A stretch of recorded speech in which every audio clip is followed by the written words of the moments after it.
আপনাকে ধন্যবাদ। আপনি যেমনটি বলছেন, এই মুহূর্তে রয়েছি জাহাঙ্গীরনগর বিশ্ববিদ্যালয়ে এবং আপনারা জানেন যে বহুল প্রতীক্ষিত যে আ ৩৩ বছর পরে কিন্তু জাকসু নির্বাচন হতে যাচ্ছে। সেই নির্বাচন ঘুরে কিন্তু এখন কিন্তু ক্যাম্পাসে যে উৎসবের আমেজ চলছে এবং যেহেতু জাকসু নির্বাচন, সেই জাকসু নির্বাচনকে কেন্দ্র করে বিশ্ববিদ্যালয় কেন্দ্রীয় ছাত্র সংসদ জাকসু এবং হল যে নির্বাচন, সেই নির্বাচনকে ঘিরে কিন্তু যে প্রার্থীরা তাদেরকে বিভিন্ন প্রতিশ্রুতি দিচ্ছে।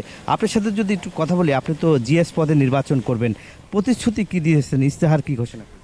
এখন পর্যন্ত ইস্তিহারের আমাদের নির্দিষ্ট টাইমলাইন নেই, তবে আমি যদি নির্বাচিত হই সেক্ষেত্রে শিক্ষার্থীদের অধিকার ভিত্তিক যে বিষয়গুলো রয়েছে সেগুলোকে ক্যাম্পাসে প্রতিষ্ঠিত করা এবং একটি সুষ্ঠু এবং নিরাপদ ক্যাম্পাস আমরা নিশ্চিত করতে চাই।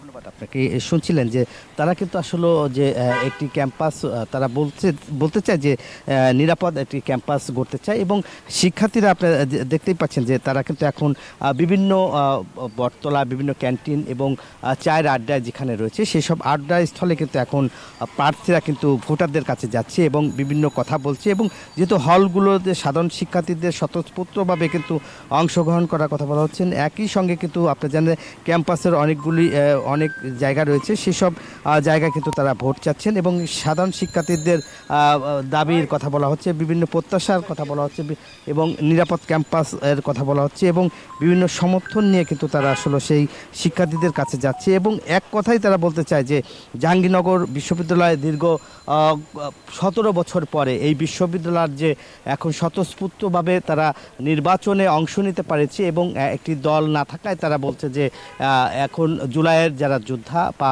জুলাইয়ের যেসব ভূমিকা ছিল সেসব শিক্ষার্থীরাও বলছে যে এত বছর পরে জাকসু নির্বাচন হচ্ছে এবং অংশগ্রহণ করতে পেরে তারা উচ্ছ্বাসিত। এই ছিল আমার কাছে জাহাঙ্গীরনগর বিশ্ববিদ্যালয় থেকে জাকসু নির্বাচনের সর্বশেষ তথ্য। একই খবর জানতে আর এক সহকর্মী রয়েছে রাজশাহী, যাচ্ছি মতুজার কাছে। মতুজা।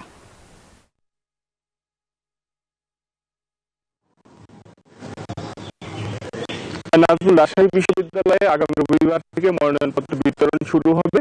রবি, সোম এবং মঙ্গল ৩ দিন চলবে মনোনয়নপত্র বিতরণ। তারপরে মনোনয়নপত্র জমা হবে, যাচাই বাছাই শেষে চূড়ান্ত প্রার্থী তালিকা প্রকাশ করা হবে এবং রাজশাহী বিশ্ববিদ্যালয়ে যারা সাধারণ শিক্ষার্থী রয়েছেন তারা বলছেন যে তাদের যারা শিক্ষার্থীদের নিয়ে কাজ করবে, শিক্ষার্থীদের অধিকার নিয়ে কথা বলবে এমন প্রার্থীকে তারা পছন্দ করতে চান, ভোট দিতে চান। আর বিভিন্ন যে প্রার্থীরা রয়েছে তারা বিভিন্ন প্যানেল বা একক স্বতন্ত্রভাবে নির্বাচন করার তারা প্রচারণা চালাচ্ছেন, ভোটারদের দাঁড়িয়ে যাচ্ছেন, নানা প্রতিশ্রুতিও কিন্তু তারা দিচ্ছেন। আমরা যখন প্রার্থীর সঙ্গে কথা বলতে চাই যে মনোনয়নপত্র বিতরণ তো শুরু হচ্ছে রবিবার থেকে, আপনাদের প্রস্তুতি কতদূর?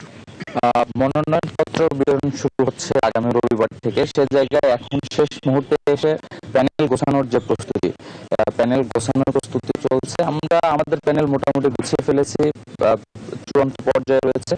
আমরা মনোনয়নপত্র উত্তোলনের দিন পুরো প্যানেল নিয়ে আমরা প্ল্যান করেছি মনোনয়নপত্র উত্তোলন করবো এবং জমানের যে প্রক্রিয়াটা রয়েছে সেটা সম্পন্ন করব।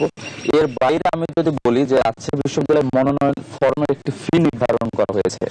রাকসুর মনোনয়ন ফর্ম ৫০০ টাকা এবং হল সংসদে ফি ৪০০ টাকা। এই ব্যাপারে আমরা অসন্তোষ প্রকাশ করেছি এবং আমরা দেখছি যে আরো যারা প্রার্থী রয়েছেন, শতক প্রার্থী রয়েছেন, তারাও অসন্তোষ প্রকাশ করছেন যে মনোনয়ন ফিটা একটু বেশি হয়ে গেছে। এছাড়া যারা প্রার্থী রয়েছেন এবং যারা ভোটার রয়েছেন একটা উৎসব মুখর পরিবেশ চলছে, সবাই নিজেদের ভোটের হিসাব নিকাশ করছেন, প্রার্থীরা এবং ভোটাররাও চিন্তা করছেন।